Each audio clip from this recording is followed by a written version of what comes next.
السلام علیکم. شہر عاشور بائی امت العزیز ایپیسوڈ 10. مبارک ہو آپ کو، بیٹا ہوا ہے. نرس نے باہر آ کر مسرت سے اطلاع دی. جمیل پر تو گویا شادی مر کسی کیفیت طاری ہو گئی. تسبیح پڑھتی بی بی جان اور مانو کی خوشی بھی دیدنی تھی. بہت مبارک ہو بیٹا، انہوں نے جمیل کے سر پر ہاتھ پھیر کر کہا. آپ کو بھی بی بی جان. وہ خوشی سے دیوانہ ہوا جا رہا تھا. خوشی ہمارے ساتھ نہیں بانٹیں گے؟ اسی نرس نے پوچھا. کیوں نہیں، یہ لیں آپ کا حصہ. اس نے جھٹ 1000 کا نوٹ پاکٹ سے نکال کر اسے تھمایا. نرس جو 100 یا 200 کے آسرے میں تھی، اکٹھا 1000 روپیہ دیکھ کر اس کی پوری آنکھیں کھل گئی. پھر جلدی سے اسے مٹھی میں بھینچ کر بولی. کچھ دیر بعد آپ کی مسز کو روم میں شفٹ کر دیا جائے گا. آپ لوگ آ کر ملاقات کر سکتے ہیں. اور مڑ کر چل دی. جاؤ بیٹا، پہلے شکرانے کے نوافل ادا کر لو، بی بی نے یاد دلایا. جی بی بی جان، وہ سعادت مندی سے کہہ کر نماز کے لیے چلا گیا. یا اللہ، میری چندہ کو عقل سلیم عطا فرما. تیری عطا کردہ نعمتوں کا شکر ادا کرنے کی توفیق عطا فرما. اسے صحت دے، تندرستی دے، دنیا و آخرت کی ہر خوشی نعمت سے نواز دے. آمین ثم آمین. ماں کی دعا کبھی رد نہیں ہوتی، بلکہ دعا تو کوئی بھی مانگے کبھی رد نہیں ہوتی. بی بی جان کی دعاؤں کو جلد یا بدیر قبول ہونا ہی تھا، مگر انسان کا کیا کیا جائے، اس کی جلد بازی کا کیا کیا جائے. دعا اور عمل سے تقدیر بدلتی ہے، مگر کبھی کبھی آپ کے اعمال دعا پر حاوی ہو جاتے ہیں اور ان کا بوجھ دعا کو اوپر جانے ہی نہیں دیتا، زمین بوس کر دیتا ہے. یہ مغرب کے بعد کا وقت تھا جب سعدیہ بیگم اور ماریہ ساتھ کے ساتھ میرب کے گھر میں داخل ہوئے. عجیب سے وحشت ناک سناٹے نے ان کا استقبال کیا. لالی نے انہیں ڈرائنگ روم میں بٹھایا اور ان کی آمد کی اطلاع دینے کے لیے میرو کے کمرے پہ دستک دی. وہ صبح سے 3-4 مرتبہ اس کا دروازہ کھٹکھٹا چکی تھی. وقار صاحب تو صبح ہی سے اپنے کسی درینہ دوست کی طرف نکلے ہوئے تھے. اجیا کو ویسے بھی گھریلو معاملات سے کچھ خاص روکار نہ تھا. رہ گئی لالی تو وہ دروازہ کھٹکھٹا تو ضرور دیتی تھی، مگر اس میں اتنی ہمت نہیں تھی کہ بغیر اجازت ملے وہ مالکان کے کمروں میں داخل ہو سکے.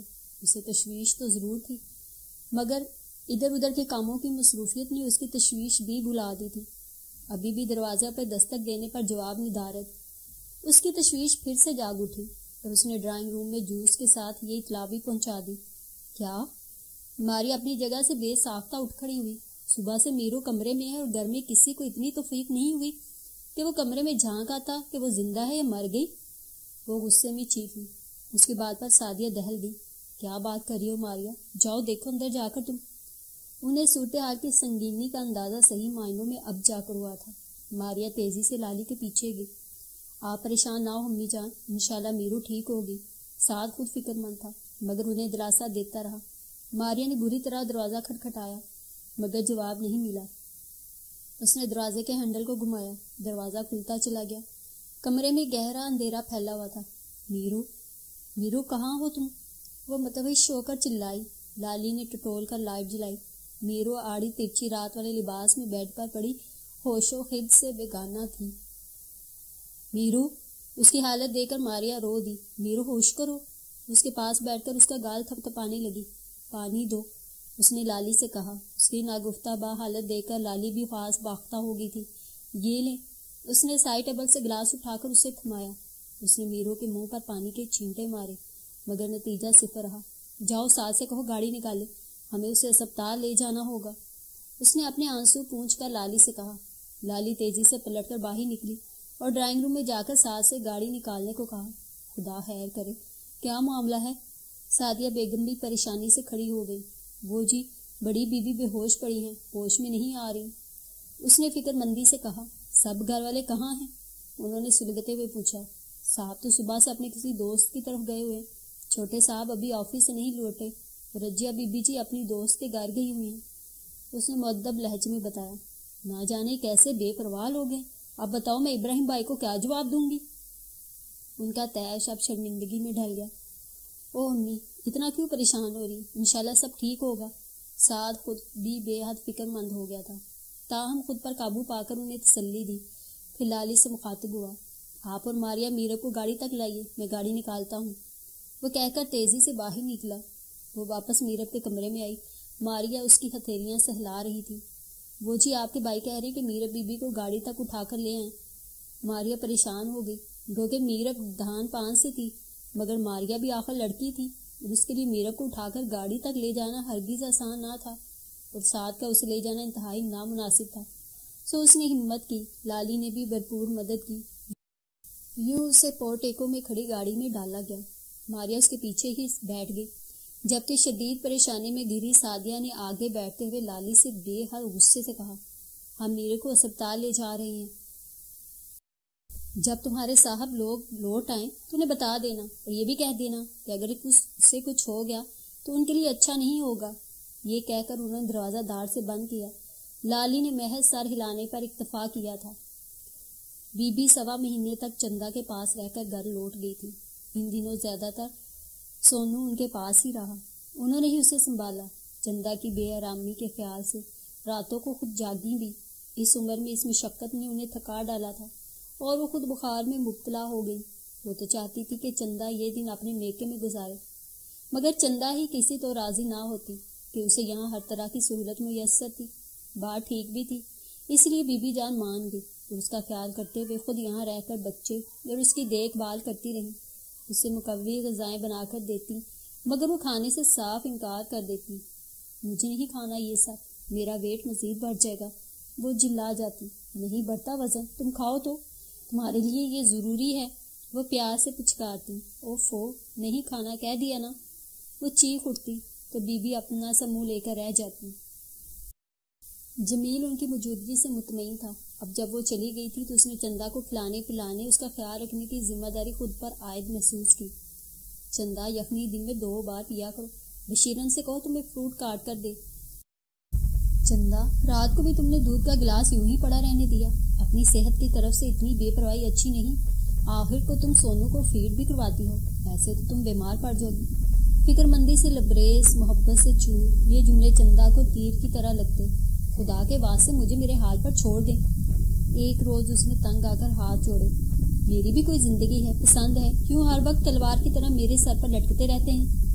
وہ اتنی درشتی سے بولی کہ جمیل تو چپ کا چپ رہ گیا، پھر اسے کھانے پینے کی تاکید کرنے میں محتاط بھی ہو گیا، مگر کب تک؟ سونو کا سینہ کچھ روز سے جکڑا ہوا سا تھا۔ اس پر مستزاد چندا جمیل کو آئس کریم کھاتی ہوئی دکھائی دی۔ یہ تم کیا کھا رہی ہو؟ وہ قدرے برہمی سے بولا، اسے آئس کریم کہتے ہیں۔ اس نے ٹی وی پر نظریں جمائے ہوئے جواب دیا، تمہیں معلوم ہے کہ سونو بیمار ہے؟ وہ ترشی سے بولا، وہ بیمار ہے، میں تو نہیں۔ اس نے ایک بڑا سا چمچ بھر کر منہ میں ڈالا، مگر وہ بیمار ہو سکتا ہے تمہاری ان حرکتوں سے، تم کیا جانتی نہیں کہ وہ مدر فیڈ پر ہے؟ وہ تب کر بولا۔ اس نے اطمینان سے خالی کپ سامنے ٹیبل پر رکھا اور بغور اس کی آنکھوں میں دیکھ کر گویا ہوئی، میں جانور نہیں ہوں جمیل، آج کے بعد وہ پاؤڈر ملک پیے گا۔ مگر اس کی صحت؟ اس کی بات چندا نے تیزی سے اچک لی، اور میری صحت؟ تمہیں یہ نظر نہیں آ رہی کیا سے کیا ہو گئی ہوں میں؟ میرا فگر دیکھو کیسے بگڑ گیا ہے، چہرہ مرجھا کر کالا ہو چکا ہے، آنکھوں کے نیچے 2 انچ کے حلقے بن گئے ہیں، بال ہیں تو وہ جھڑ جھڑ کر جھاڑو بن چکے ہیں۔ وہ روحانسی ہو گئی، سب تمہاری غلطی ہے۔ جمیل نے صاف گوئی سے کہا، کون سی نعمت ہے جو تمہیں میسر نہیں، مگر تم ہو کو کھانے کا نام نہیں لیتی، یہ تو ہونا ہی تھا۔ ہاں سب میری غلطی ہے، وہ جائلوں کی طرح چیخی۔ بالکل ہے، وہ بے لچک انداز میں بولا، اور اب تم کہہ رہی ہو کہ ہمارا سونو ڈبے کا دودھ پیے گا؟ 4 ماہ کا بچہ ہے وہ، اس کی صحت بالکل برباد ہو کر رہ جائے گی۔ پھر اس کی صحت؟ وہ چٹک ہی تو گئی۔ تمہیں اب میری کچھ پرواہ ہے کہ نہیں؟ ہے کیوں نہیں ہے؟ وہ یکلخت نرم پڑ گیا، یہ سب میں تمہارے بھلے کے لیے تو کہہ رہا ہوں۔ وہ اس کے نزدیک بیٹھ گیا، میرے بھلے کے لیے یا سونو کے بھلے کے لیے؟ اس نے زہر خند لہجے میں کہا، ایک ہی بات ہے۔ ایک ہی بات نہیں ہے، وہ زور دے کر بولی، بس میں نے کہہ دیا میں آج کے بعد اسے فیڈ نہیں کرواؤں گی۔ وہ قطعیت سے کہہ کر اٹھ کھڑی ہوئی، جیسی تمہاری مرضی۔ اس نے تھک کر صوفے کی پشت سے سر ٹکا لیا تھا۔ وہ نخوت سے سر جھٹک کر الاؤنج عبور کر گئی۔ کتنا بچپنا بھرا ہے اس کے اندر، بات سمجھتی ہی نہیں، وہ سوچ رہا تھا۔ سائر اور وقار آگے پیچھے ہی گھر میں داخل ہوئے تھے۔ ابھی سائر کے قدم سیڑھیوں کی جانب بڑھے ہی تھے کہ اسے لالی کی آواز سنائی دی، جو وقار کو میرب کے متعلق مطلع کر رہی تھی۔ صاحب جی، بی بی اپنے کمرے میں بے ہوش پڑی تھی۔ ان کے رشتے دار آئے تھے، وہی کمرے میں گئے تو معلوم پڑا۔ کیا بات کر رہی ہو؟ وقار جو اطمینان سے صوفے پر بیٹھ رہے تھے گھبرا کر اٹھ کھڑے ہوئے۔ کہاں ہے میرا بیٹی؟ انہوں نے تشویش سے پوچھا۔ وہ جی ان کے رشتے داروں نے گاڑی میں ڈال کر اسپتال لے گئے ہیں، اس نے انگلیاں چٹکھاتے ہوئے بتایا۔ صبح جب میں گیا تب تو سب ٹھیک تھا، ناشتہ کیا تھا اس نے۔ وہ جی بی بی تو آج اپنے کمرے سے نکلی ہی نہیں سارا دن، اس نے سر جھکا کر مجرموں کی طرح بتایا۔ کیا؟ وہ بے ساختہ چیخ اٹھے۔ اور تم نے بھی انہیں بلانے کی زحمت محسوس نہیں کی؟ وہ طنزیہ بولے۔ 3-4 مرتبہ دروازہ بجایا تھا جی میں نے، مگر ان کا کوئی جواب نہیں ملا تو میں سمجھی وہ سو رہی ہوں گی۔ شاباش ہے تمہاری عقل کو۔ اور اجیا کہاں تھی؟ اسے بھی بابی کا خیال نہیں آیا؟ وہ سخت طیش میں آ کر بولے۔ وہ تو جی کالج سے آ کر سو گئی تھی، شام میں اپنی سہیلی کی طرف چلی گئی اور ابھی تک نہیں لوٹی ہیں، اس نے سہمے ہوئے لہجے میں بتایا۔ اجیا سہیلی کی طرف چلی گئی بنا بتائے، بنا اجازت کے؟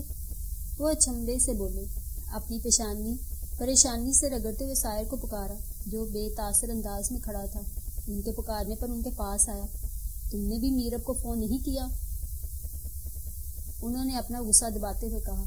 میں تو روز اسے فون نہیں کرتا، اس نے سپاٹ لہجے میں بتایا۔ تمہاری بیوی بے ہوش ہے، اسپتال میں پڑی ہے۔ انہوں نے جیسے اس کے جذبات جھنجھوڑنے چاہے۔ اسے گاڑی میں کس نے ڈالا تھا؟ اس کے کزن سعد نے۔ سائل نے جو بات لالی کی طرف دے کر کی، اس پر وقار نے تحیر سے اسے دیکھا۔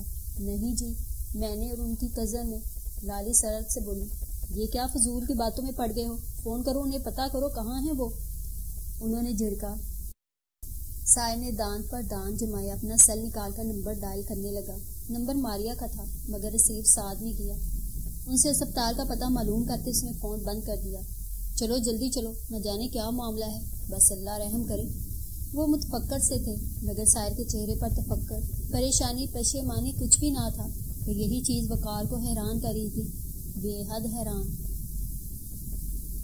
چندا کے بے حد اصرار پر جمیل کو سونو کے لیے کل وقتی آیا کا بندوبست کرتے ہی بنی۔ زینت بی بی ادھیڑ عمر کی بیوہ خاتون تھی، اولاد کوئی تھی نہیں، صاف ستھری اور معقول تھی۔ انہوں نے آتے ہی سونو کو بڑے اچھے طریقے سے سنبھال لیا۔ زینت بی بی کیا آئیں، چندا کے پیروں سے گویا کوئی بیڑی کھلی تھی۔ قومی آنٹی کا اپنا پارلر اور جم بھی تھا۔ اب چندا کا بیشتر وقت وہیں پر گزرنے لگا۔ چند ہی دنوں میں وہ پہلے سے زیادہ اسمارٹ، جاذب نظر اور خوبصورت ہو گئی تھی۔ اس وقت وہ بڑی مطمئن مسرور سی ان کے سجے سجائے ڈرائنگ روم میں بیٹھی اورنج جوس کے گھونٹ لے رہی تھی۔ تبھی باتوں کے دوران قومی آنٹی نے کہا، تو پھر کیا سوچا تم نے آگے کے بارے میں؟ کیا مطلب؟ وہ یکدم چونک سی گئی۔ کیا سوچنا ہے مجھے؟ وہ الٹا انہیں سے استفسار کرنے لگی۔ بھئی وہ تمہارے خواب، تمہاری تمنائیں، وہ سب کیا ہوئی؟ انہوں نے گہری نگاہوں سے اسے دیکھتے ہوئے گویا اس کا ہی کوئی درد اسے یاد دلایا تھا۔ اب چندا اور ان کی اتنی دوستی تو ہو چکی تھی کہ دونوں ہی نے ایک دوسرے سے اپنے دل کی باتیں شیئر کر لی تھی۔ اپنے ساتھ ہوئی زیادتیوں پر بھی ایک دوسرے سے ہمدردی بھی وصول کر چکی تھی۔ اب ان باتوں کا تذکرہ کرنے سے کیا فائدہ؟ تو اس نے چڑھ کر گلاس ٹیبل پر پٹکا۔ بھائی میں تو اتنا جانتی ہوں کہ اپنے خوابوں کو پانے کی کوئی عمر نہیں ہوتی، اور جو لوگ کوشش کرتے ہیں بالآخر اپنی منزل پا ہی لیتے ہیں۔ انہوں نے اکسایا۔ مگر کیسے قومی آنٹی؟ آپ کو میری مجبوریوں کا پتہ تو ہے، وہ منہ بنا کر بولی۔ مجبوری کچھ نہیں ہوتی ڈیئر، یہ سب کم ہمت بزدلوں کی باتیں ہیں۔ نیا آسمان تمہارے سامنے ہے، آگے بڑھو، اڑان بھرو۔ بھلا آزاد پنچھی کو کبھی کوئی قید کر سکا ہے؟ انہوں نے گہری ستائشی نگاہ اس کے ہیرے جیسے چمکتے چہرے کو دیکھ کر کہا۔